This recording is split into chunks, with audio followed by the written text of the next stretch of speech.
My name's Joanna Lacey and I'm the Operations Director at Food Nation.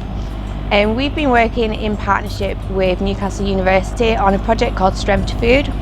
This project is all about strengthening the supply chain. It all started here at North Shields Fish Quay. So we've been looking at what makes the North East special when it comes to fish and seafood, and how we can see more of our locally landed fish on the menu up and down the region. We've been meeting with everyone across the fishing industry, including the fishermen, the fishmongers, retailers, restaurants, and looking at how we can best meet the challenges. I'm Nick Hanlon, I'm the Managing Director of North Shields Fish Quay Company.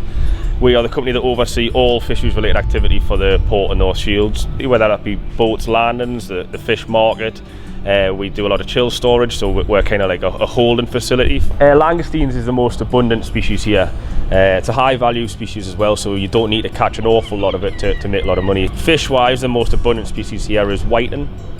But you also have just everything, a kind of a broad mixture really. So from your round fish species like cod, haddock, to high value flatfish species like halibut, turbot, brill, and then things like monkfish, plaice thrown in as well. Transformed over the years to quality over quantity now. It would be the case that if you went to school in North Shields or North Tyneside, if you weren't the most academic, you would probably go to the shipyards or the mines or fishing. They would be your options. And now the two of those are gone. They're still fishing here, but people tend not to know about it. So I think it's just getting out there and letting people know that it is still happening. Really, langoustines are getting a little bit more popular, but we still export 95% of what we catch here because people just don't eat it. It's getting a little bit better. The sort of era of the TV chefs is helping. If they cook something on telly, then people come down and buy that species the next day. So that is helping. But I think whitings would be the easy option to try and get people to eat more. My name's Andrew Gooding. I work at Northumberland Seafood Centre and Hatchery in Amble, Northumberland. Amble's got a long history of seafood, and what the Seafood Centre was wanting to do was trying to get more people involved in seafood, whether that's producing more different things into the supply chain, trying to encourage people to eat more, trying to educate people about what seafood was present in the North Sea around the Northumberland coast. Alongside the Seafood Centre, we've got the lobster hatchery. Lobsters are a really iconic species for the northeast coast. Over 80% of lobsters caught in Europe are caught around the UK and Ireland. A good percentage of those along the east coast.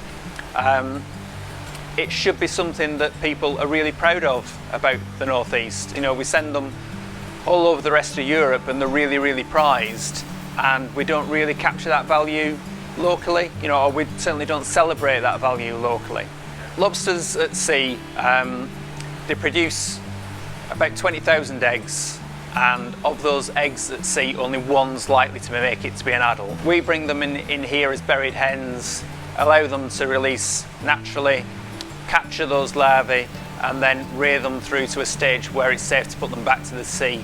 So it's helping to augment the stocks locally. And you know, we can help people discover lobster as part of the Northeast heritage. My name is Barbara Tocco. I'm a researcher at the Newcastle University Business School and project manager of Strength to Food, which is a 5-year research, innovation and demonstration project funded by the European Union. A research aimed at understanding the barriers and opportunities for local shellfish supply chains in Northeast England, and identifying strategies to ensure that fishers and fishmongers could obtain higher margins, and at the same time consumers could gain affordable, fresh, local, seasonal and quality seafood.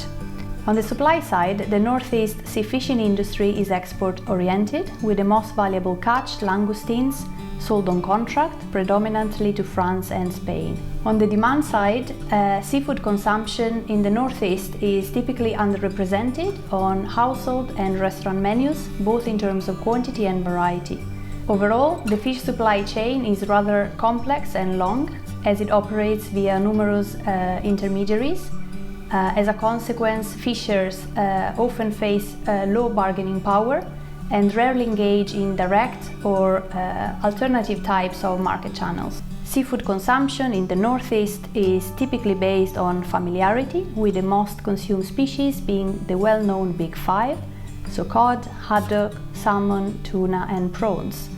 And there are three main reasons for this: low skills and confidence in the kitchen, preference towards already prepared, filleted, marinated and ready-to-eat seafood, and price sensitivity, and also a stick with what you know sort of mentality. Our ultimate goal is to improve consumer exposure and perception towards different species of locally landed seafood, and improve also their understanding towards sustainable sourcing. We recognize the importance of strengthening local networks within the industry, which can provide win-win solution for multiple actors within the supply chain, from primary producers to end consumers, but also provide important economic, social and environmental benefits for the wider local economy. Hi, my name's Christy. I am the Youth Programme Manager at Food Nation, and I look after a number of different projects, including our seafood and catering project, which gives employability skills to young people aged 16 to 25, teaching them lots of seafood-based preparation and cooking, which they then showcase at sub-clubs. I get the trainees to come up with ideas and a theme for what they would like to make. So we have tried making new things like our own salt cod, so we could do salt cod croquettes or stuffed peppers as we are having this evening.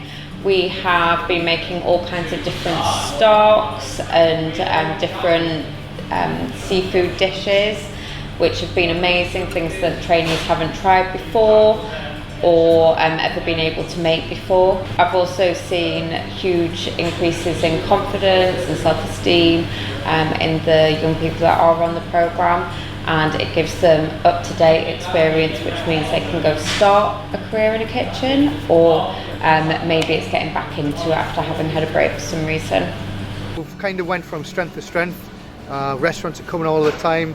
Retail-wise, the Fish Quay now is becoming a lot busier. This was a declining industry for years. The Fish Quay itself was a run-down, smelly, sort of almost miserable place to come. So to have a rejuvenation, a regeneration, and is really important. It's important for all, you know, local residents, everybody around the area. It's just making people aware of what's going on and that there's really good things happening. Putting the message out there, hopefully, can only inspire people. So we've given you a taste of the breadth of work taking place across the North East when it comes to the fishing sector. These projects are demonstrating the potential for strengthening the skills and knowledge of local people. Having met with everyone from academic researchers, fishmongers, restaurateurs, retailers, we can now see what all the challenges are. Thank you to everyone who's given up their time and expertise. This important work continues.